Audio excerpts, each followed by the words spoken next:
começar com o projeto de conexões, que é o projeto desenvolvido pelo Centro de Apoio da Infância e Juventude, que também tem tudo a ver com o meu projeto que eu desenvolvi em Guarapari. Por que nós pensamos nesse projeto, o projeto Conexões? Quando nós fizemos a capacitação dos conselheiros tutelares, logo após a posse, nós fizemos uma capacitação regionalizada e nós observamos a dificuldade e a carência de políticas públicas com relação à criança e adolescente vítimas de violência.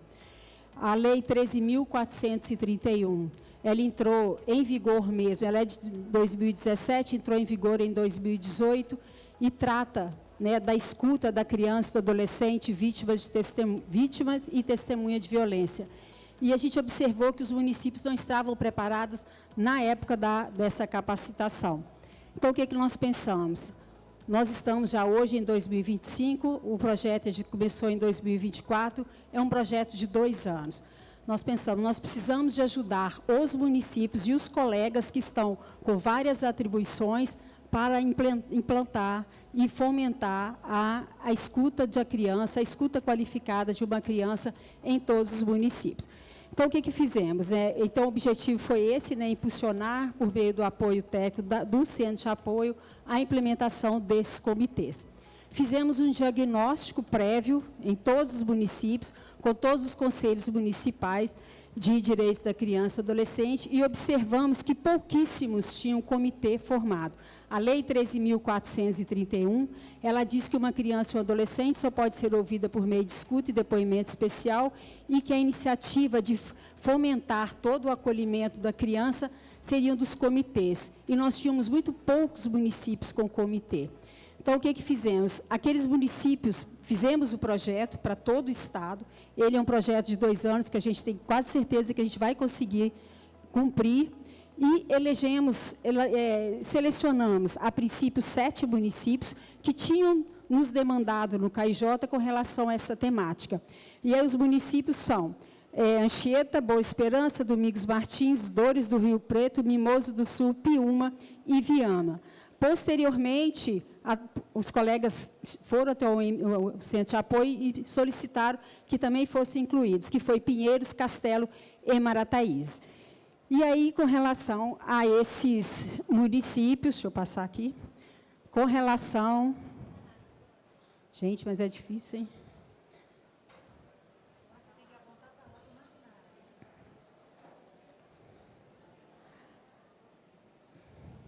Vai. Aí tá. Aí, com relação a esses municípios, o que nós fizemos?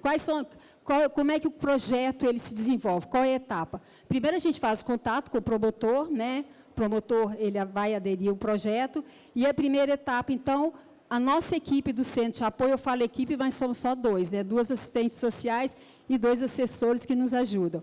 Eles fazem um diagnóstico com aquele município para saber quais políticas públicas e como o município está organizado para acolher essa criança. A segunda etapa é uma reunião com o promotor de justiça para que ele possa entender e possa nos auxiliar nas outras etapas. Então, aí passamos tudo para o promotor, ele concorda, então a gente vai para a terceira etapa. A terceira etapa é a assinatura de um pacto. Esse pacto é assinado lá no município, com o prefeito, e aí o colega convida todos os vereadores, CRAS, CREAS, CAPES, Conselho Tutelar, Conselho Municipal, e todo mundo se reúne no dia, é uma cerimônia política, até para poder sensibilizar todos os municípios, todo mundo que está ali, os munícipes, e aí assinamos o pacto. Aí a quarta etapa é aquela etapa que nós estamos agora em alguns municípios.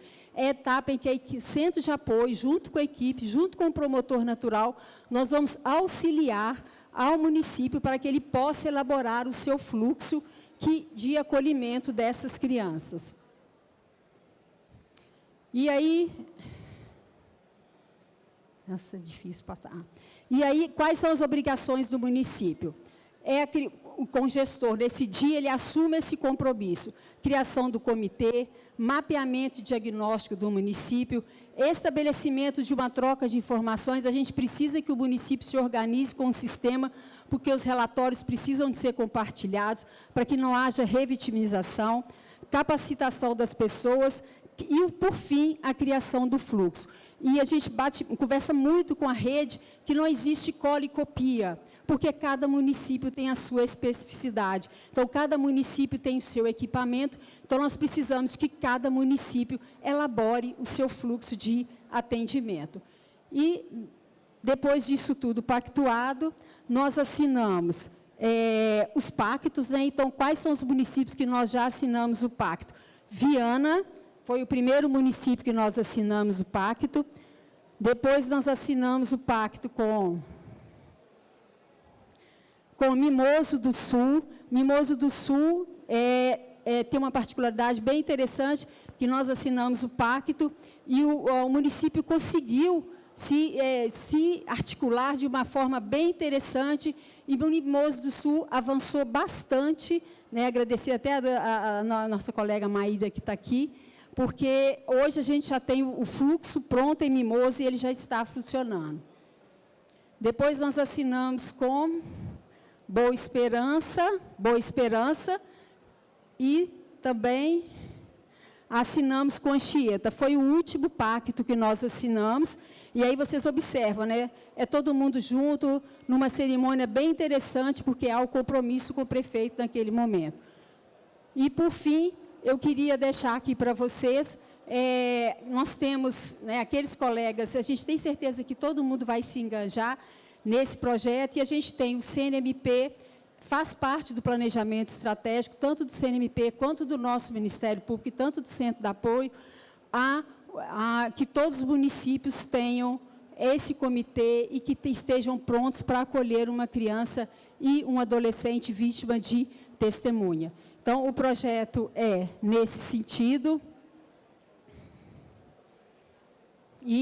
Acabou. E dizer que o Centro de Apoio está à disposição daquele colega que queira também participar desse projeto, porque eu vou mostrar depois naquilo que eu já fiz lá em Guarapari, para que vocês possam ter assim, a certeza de que, quando você tem o seu município pronto para receber e acolher uma criança vítima de violência, você tem muito mais tranquilidade para aplicar medidas protetivas com mais certeza e com mais segurança. Então, esse é o projeto do CAIJ. Obrigada. Boa tarde a todos. É com muita alegria que nós estamos aqui hoje apresentando o nosso projeto, que é o Feira Livre do Trabalho Infantil. Na verdade, esse projeto foi um projeto idealizado em 2021 pelo auditor fiscal Péricles, que nos acompanha na execução agora desse trabalho. Péricles Rocha, e hoje quem executa o trabalho é o FEAPET. Mas o que é FEAPET? FEAPET é o Fórum Estadual de proteção aos adolescentes e de erradicação ao trabalho infantil.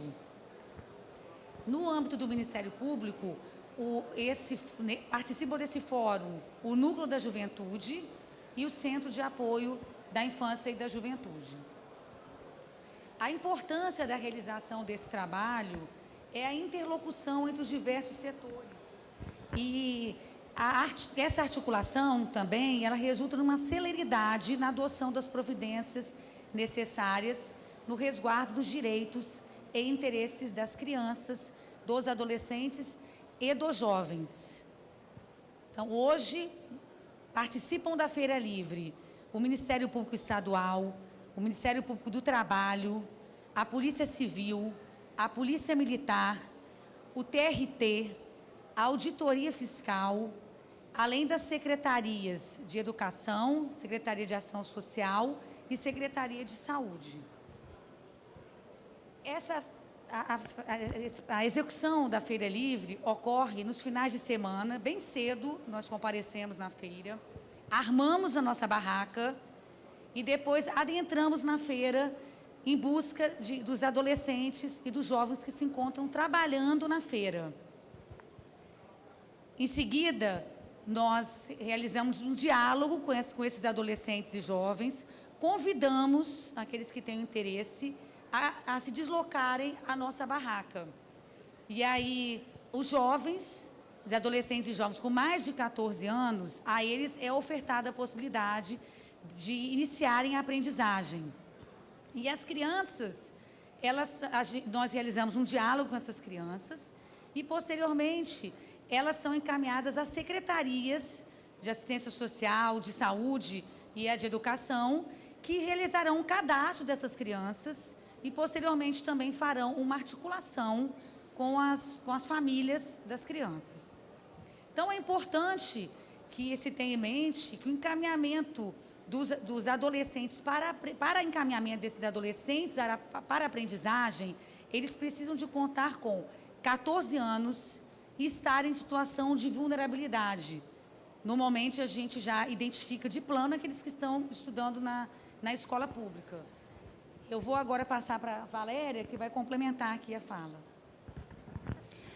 Então, esse é o trabalho que a gente faz junto, né, em parceria, articulação com todos esses setores. E desse quadro todo aí, o que a gente tem observado depois de conversa com os adolescentes, antes e pós. Porque desde 2021 que esse projeto ele vem acontecendo. Primeira coisa, 2 quadros apenas. O trabalho infantil, porque a gente ouve muito na feira, deixa o adolescente trabalhar, vocês vieram aqui para atrapalhar, e aí nós conversamos muito, falei, não, de maneira nenhuma, nós estamos aqui para dar uma outra oportunidade para eles, para que eles possam vivenciar uma nova forma, e não só o trabalho infantil. Então, o que a gente observa? O trabalho infantil, ele prejudica muito o estudo e causa muita evasão. A aprendizagem, ele estimula a permanência na escola e a matrícula regular. Isso é o que nós mais percebemos durante esse período. E o segundo, que eu acho mais importante, o trabalho infantil, ele limita o acesso a profissões qualificadas e perpetua a pobreza. E a aprendizagem, ela proporciona qualificação e experiência profissional. E aí eu vou passar agora para vocês só essa feirazinha aí. É uma das feiras que a gente vai, de manhã, bem cedo.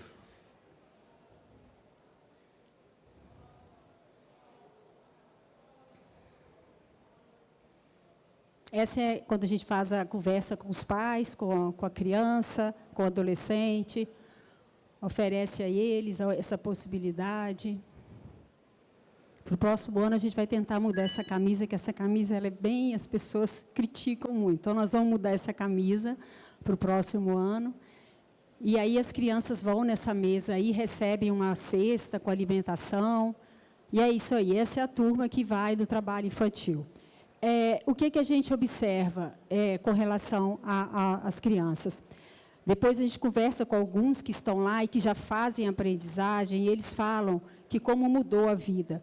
Porque os adolescentes, eles recebem de meio a um salário mínimo, depende muito da empresa. E meio a um salário mínimo, para uma família que recebe, a maioria, um salário, é muito. Então, esse valor faz a diferença na vida da família. Então, é muito importante.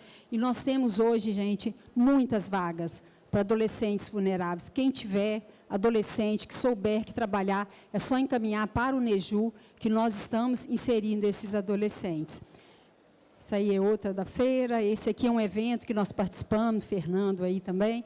Evento que depois que a gente faz esse trabalho com várias feiras realizadas, fazemos um evento maior, em que nós convidamos os pais, e aí conversamos com a família, trazemos exemplos de outros adolescentes que estão fazendo aprendizagem até para estimular. Então, esse é um dia do trabalho. Aí, como é que o trabalho funciona? São 20 horas semanais, 4 horas por dia, e eles fazem... A primeira parte é uma parte teórica e depois a parte prática. Então, é bem interessante. Lembrando que todo adolescente tem que estar matriculado nas escolas e frequentando, senão ele não pode ser inserido. E aí, qual é o resultado? Qual é o resultado disso tudo? De 2021 até hoje, nós abordamos 942 crianças e adolescentes. Destes, 742 foram inseridos no projeto da aprendizagem. Então, é um número bem significativo e que trouxe bastante proveito para a gente. Esse projeto já foi premiado em 2 premiações, e aí esse é o nosso trabalho, né? Esse é o trabalho. Não, volta um pouquinho. Ixi, tem como voltar lá no último?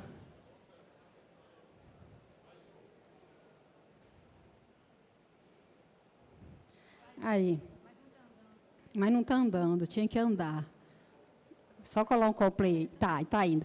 Então, gente, esse aí é o nosso projeto. E aí eu quero falar com vocês assim, uma novidade que a gente está esperando muito da nossa administração, que nós vamos ter, dentro do Ministério Público, o projeto Menor Aprendiz. Nós vamos acolher esses adolescentes da aprendizagem dentro da nossa promotoria, dentro do nosso espaço, para que a gente também possa ocupar o espaço do Ministério Público e dar essa também devolutiva para o Estado. Então, nós já fizemos as tratativas, estamos conversando com a administração, e eu tenho certeza que a gente vai conseguir trazer para dentro do Ministério Público o projeto Menor Aprendiz. Então, é isso aí. Obrigada. Então, vamos lá. Agora vai ser mais rápido. Esse projeto de Guarapari, ele veio de uma angústia mesmo. Quando eu estava lá em Guarapari, em plena pandemia, vários casos de violência sexual que nós tínhamos recebido, e tínhamos, nós temos a Lei 13.431, e Guarapari era 2020, eu comecei a fazer esse projeto lá em Guarapari, que é hoje muito do Conexões. Comecei ele em Guarapari em 2020, plena pandemia, aquela dificuldade toda, eu consegui reunir toda a rede numa reunião virtual, para que a gente pudesse fazer a implementação desse projeto. Consegui sensibilizar todo mundo. Logo em seguida, fiz uma reunião com as secretárias, precisávamos de nos organizar para saber fazer a escuta, o local da escuta, como é que nós iríamos fazer esse acolhimento. Consegui sensibilizar as secretarias de Educação, Saúde e Assistência, elegemos a pessoa que faria a capacitação, e aí pensamos, e agora, como que vamos capacitar? Com que dinheiro? Aquela dificuldade de conversar com o prefeito, para que ele pudesse, né, arcar com esses cursos, e aí pensamos no FIA. E foi assim que tudo começou, nós conseguimos, com o dinheiro do Fundo da Infância e da Adolescência, capacitar 40 pessoas em Guarapari, para que pudessem replicar depois em todas as escolas. Por que isso, gente? A gente precisa, com relação a 13.431, a gente já falei, a gente só pode ouvir a criança por escuta, pelo depoimento, mas a gente nunca pode esquecer da revelação espontânea. É quando a criança procura alguém para falar, e essa pessoa que ela procurou precisa de estar preparado para ouvir, sem fazer indagações, sem colocar falsas memórias. Então, a lei da escuta, ela é uma lei que abrange todo o acolhimento de todo o município e de toda a rede de proteção. Então, eu preciso que toda a rede de proteção esteja preparada, e principalmente as escolas. Eu preciso que todos os professores saibam ouvir e saibam receber aquela revelação sem contaminar a memória daquela criança. E, para isso, a gente precisava de capacitar todo mundo no município, em que há uma troca muito grande de um equipamento para outro, e aí a grande dificuldade. Então, nós pensamos, é o FIA. Então, nós estabelecemos lá dentro de Guarapari essa questão do FIA, fizemos a primeira capacitação ainda na pandemia, metade virtual, metade presencial, estava a fim de pandemia, conseguimos capacitar 40 pessoas, e essas pessoas replicaram, e conseguimos também fazer o fluxo de atendimento, aquele primeiro fluxo que eu queria passar aqui para vocês, mas está difícil. Está difícil.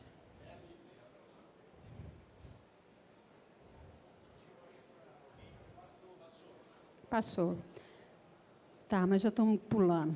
Vou fazer sem isso, mais fácil. Renata, tenta passar para mim. Aí, nós elaboramos o fluxo, fizemos o fluxo em Guarapari. O nosso fluxo Conselho Tutelar recebe as informações, analisa se é necessário fazer escuta ou não. E o que é essa escuta, gente?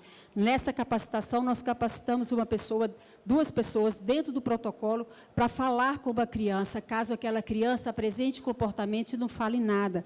Porque quando uma criança chega e revela, ok, mas quando ela está se automutilando, quando ela está com um comportamento completamente diferente, você não sabe o que está acontecendo e você precisa de saber. Então, essas pessoas foram capacitadas para esse escuta especializado. O Conselho Tutelar faz o agendamento e desse relatório ele precisa de ser compartilhado por todo o município. E ele precisa de ser compartilhado porque a gente não pode ter revitimização. A criança não pode mudar de equipamento. Ela tem que ir uma única vez ser escutada e o relatório, ele sim, é que precisa de ser compartilhado. Esse é o maior desafio do projeto. Eu comecei em 2000... Pode passar, Renata. Eu comecei em 2020, hoje nós estamos em... Pode passar. Em 2025, os desafios ainda continuam sendo esses. Esse é o fluxo que eu queria, né, mostrar para vocês. Ele é um fluxo dinâmico. Eu percebo que ele começou dessa forma. Semana passada, a gente teve que fazer uma reunião, porque o delegado nos procurou. Lá nós temos a delegacia especializada, e ele nos procurou e falou, eu preciso de receber esse relatório. Quando acontece a escuta não é para fazer provas, mas ela ajuda, porque também a segurança pública faz parte dessa rede de proteção.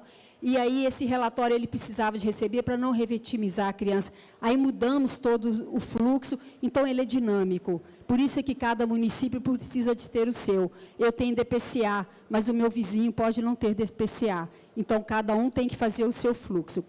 E aí, qual é o resultado? Qual é o resultado que nós tivemos dessa escuta? Né? Lembrando que a escuta é quando é necessário ouvir a criança, quando não há uma revelação espontânea. Volta, Renata. Qual é o resultado? Passa, Renata. Qual é o resultado desse fluxo? Volta, Renata. Em 2022, mais um.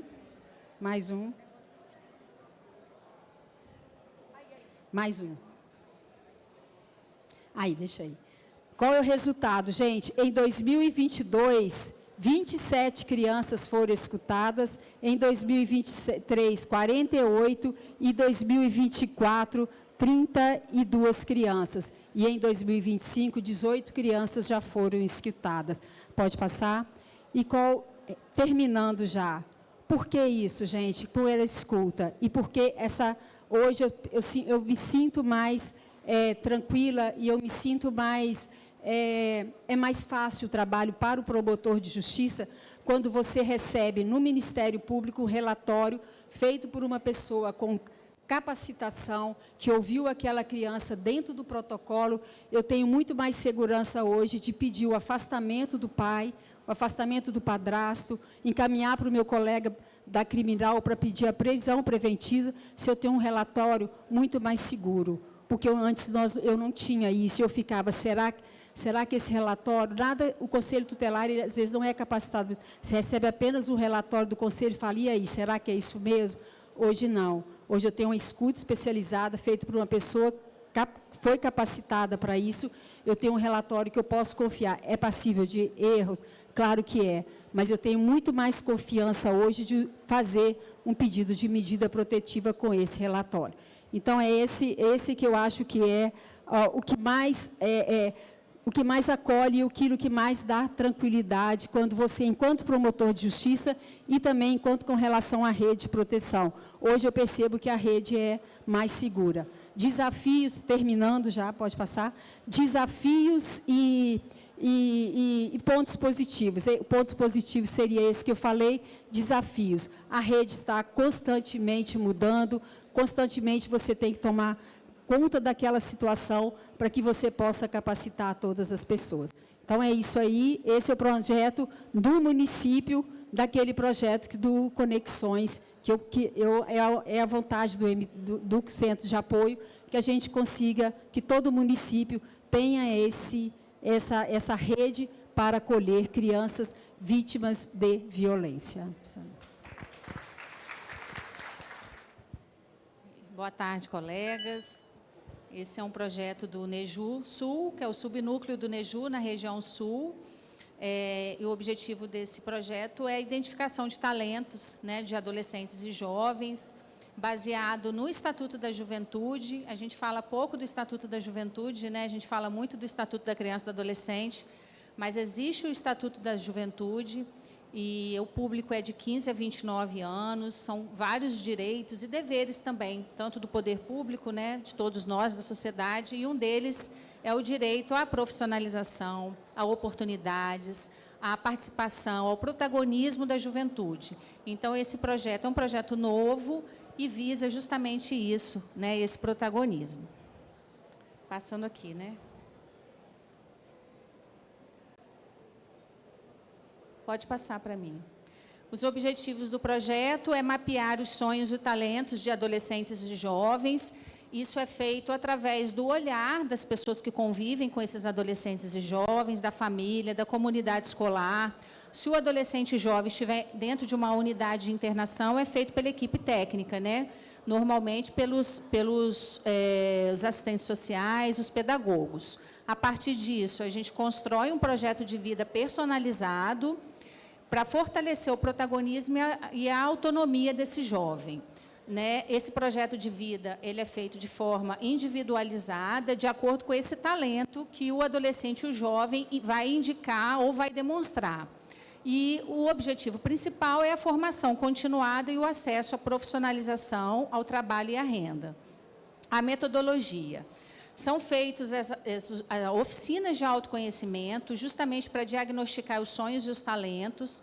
Isso começou, esse projeto, na comemoração do Estatuto da Criança e do Adolescente, de 35 anos do Estatuto da Criança e do Adolescente, foi em julho agora, dentro da Unidade de Internação de Cachoeiro, da Unisul.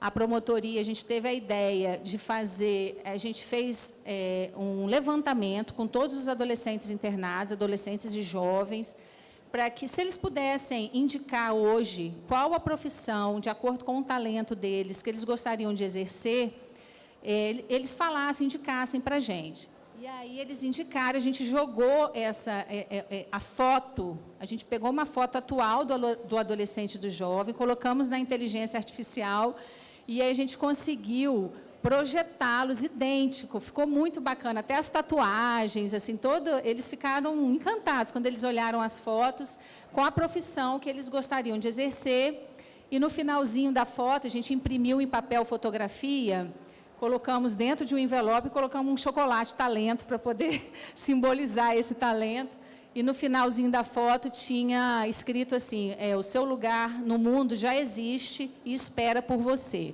Foi um evento bem emocionante, alguns adolescentes enviaram para a família, para os pais que moram distante, né? Uns deixam lá na paredezinha do alojamento, outros enviaram à família. E, a partir disso, né, faz parte da metodologia essa articulação com a rede de aprendizagem profissional. Gente, todas as fotos e imagens foram autorizadas, tá, pela família. Aqui é um exemplo, né, do adolescente, do jovem, e o interesse dele, o talento dele seria ser um torneiro mecânico. A gente usa a inteligência artificial para a visualização desse projeto de vida, porque a neurociência da motivação visual, ela tem um efeito pedagógico e motivador muito grande. Quando o adolescente e o jovem consegue ver o seu eu do futuro, ele tem essa meta muito mais clara, ele consegue concretizar, se visualizar, e, a partir disso, ele adere com muito mais facilidade a esse projeto. E a gente faz, então, esse monitoramento, né, digital dos resultados.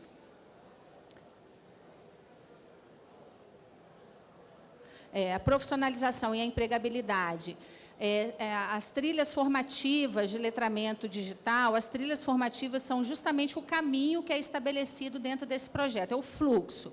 Qual o caminho que o adolescente vai ter que trilhar de acordo com o seu talento? Né? A gente faz a entrevista, o currículo dele, a gente informa dos direitos, das posturas, dos cursos, todo o caminho que ele vai precisar trilhar para ele conseguir alcançar de forma mais fácil e ter acesso, né? Conseguir construir esse caminho dele. através dessas oficinas de empregabilidade, que são justamente a construção do currículo, né, dessas entrevistas, dos direitos, da postura. A gente faz, através de reunião, as articulações com os parceiros e o encaminhamento para as oportunidades também com as entidades de aprendizagem profissional.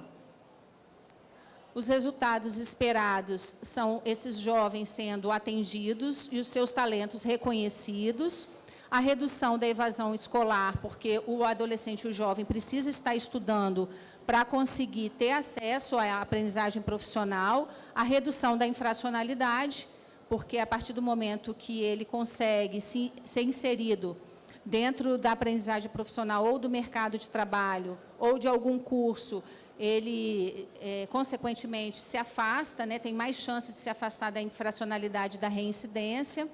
A inserção na aprendizagem profissional, o fortalecimento da autoestima do jovem, da sua autonomia juvenil, né, para que ele entenda que ele é um sujeito de direitos e que ele pode, através da escolarização e da profissionalização, ter essa postura ativa para ele conseguir construir um projeto de vida e uma vida mais segura para si e para a sua família.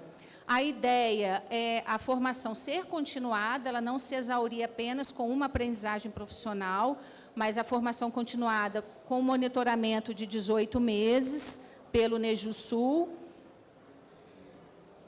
E aqui é o videozinho quando tudo começou, esse projeto. Foi quando a gente entregou as fotos. Deixa eu ver se consegue aumentar o volume do vídeo. Não consegue? Ah, não tem áudio? Tinha áudio, sim, no... Aqui não consegue, né?